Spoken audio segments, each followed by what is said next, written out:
I found my husband's secret phone hidden in the garage. What I saw in his messages made me call his mistress at her wedding.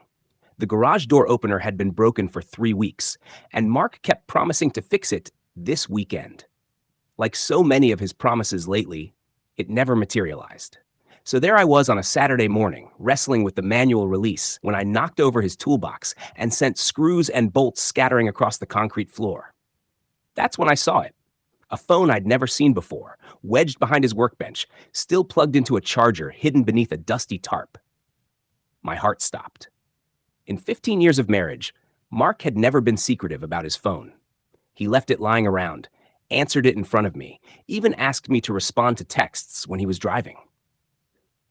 But this phone was different. This phone was a secret. My hands trembled as I picked it up. The screen showed dozens of missed calls and unread messages, all from contacts with women's names I didn't recognize. Sophia, Emma, work, Lisa, Jim. The most recent message thread was with someone called My Angel. I shouldn't have looked. I knew that even as I swiped to unlock it, thankfully it had no passcode.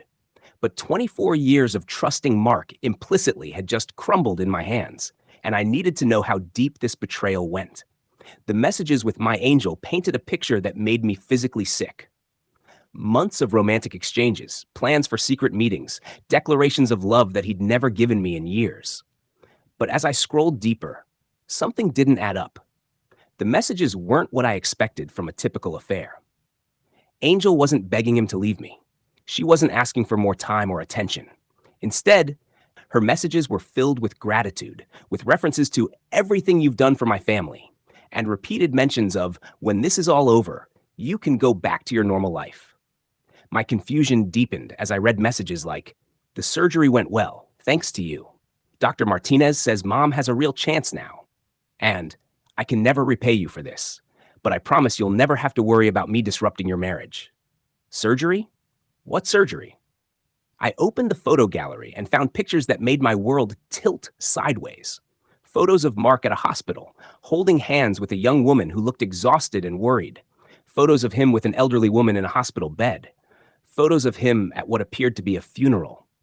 But the most shocking discovery was in a folder labeled Legal Documents. Screenshots of bank transfers, thousands of dollars sent over several months to someone named Sophia Martinez. Medical bills for cancer treatment.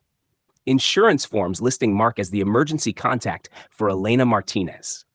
Elena Martinez. The name triggered a memory. Years ago, Mark had mentioned a woman he'd worked with briefly at his first job. Someone who'd been kind to him when he was young and struggling.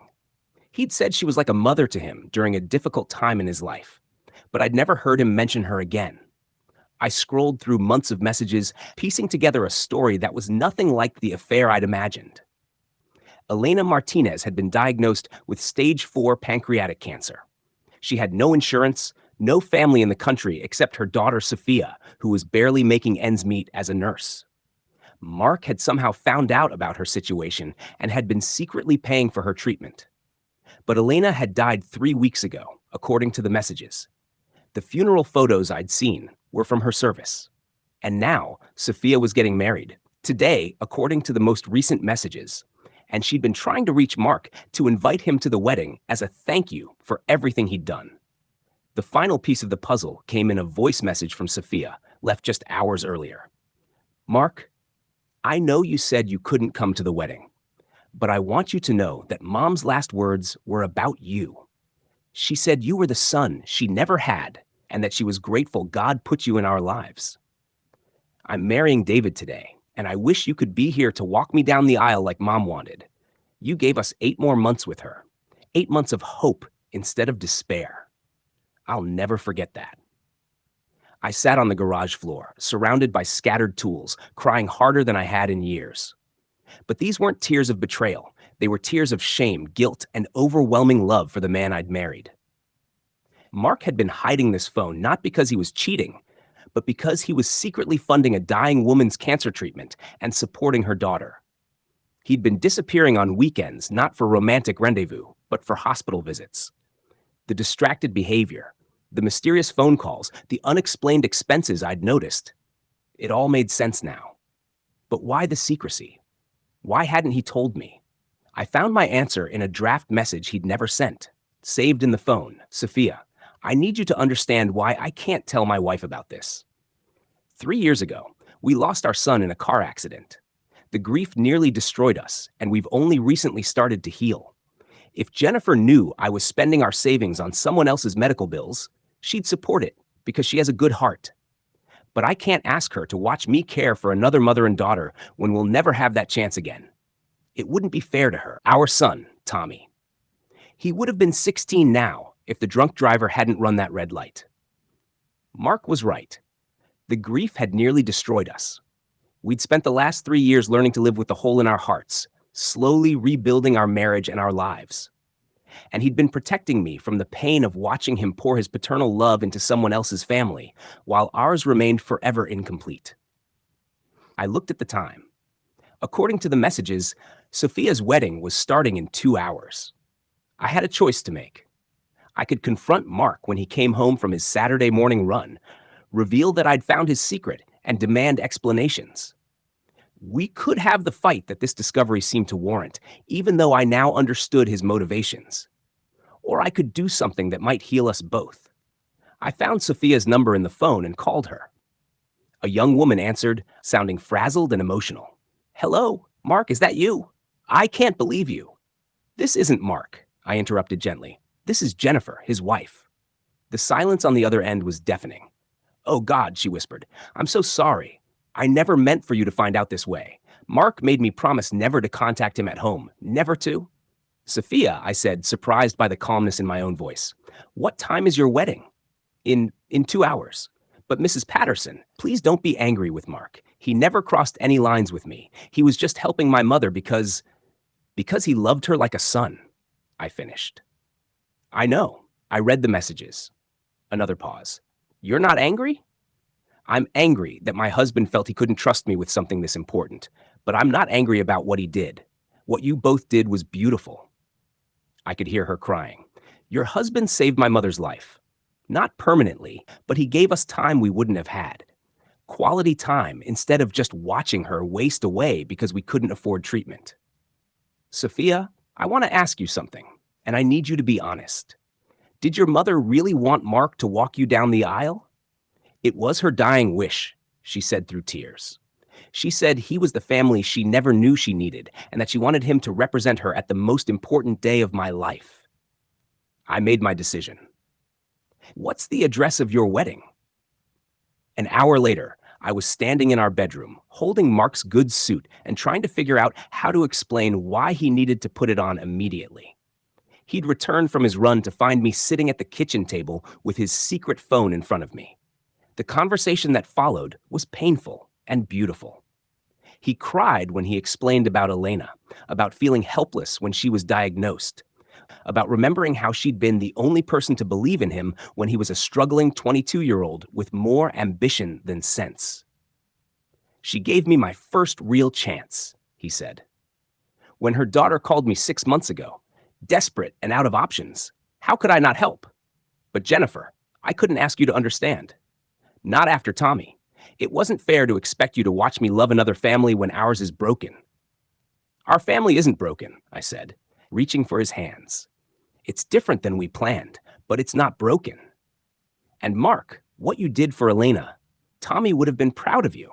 I'm proud of you. You're not angry about the money? We'll figure out the money. But right now, you need to put on this suit because you're walking a young woman down the aisle in 45 minutes. "What?" "Elena's dying wish was for you to give Sophia away at her wedding. So that's what you're going to do. We're going to do." The wedding was small and simple, held in the community center of Elena's old neighborhood. When we arrived, Sophia was in the bridal suite, pacing nervously in a beautiful but modest dress. She burst into tears when she saw Mark. "You came," she whispered. "I brought reinforcements," he said, gesturing to me. "Sophia, meet my wife Jennifer, the woman who's apparently braver and more generous than I ever gave her credit for." Sophia hugged me tightly. "Thank you for sharing him with us." "Thank you for letting me be here," I replied. "Elena raised an amazing daughter." The ceremony was beautiful in its simplicity.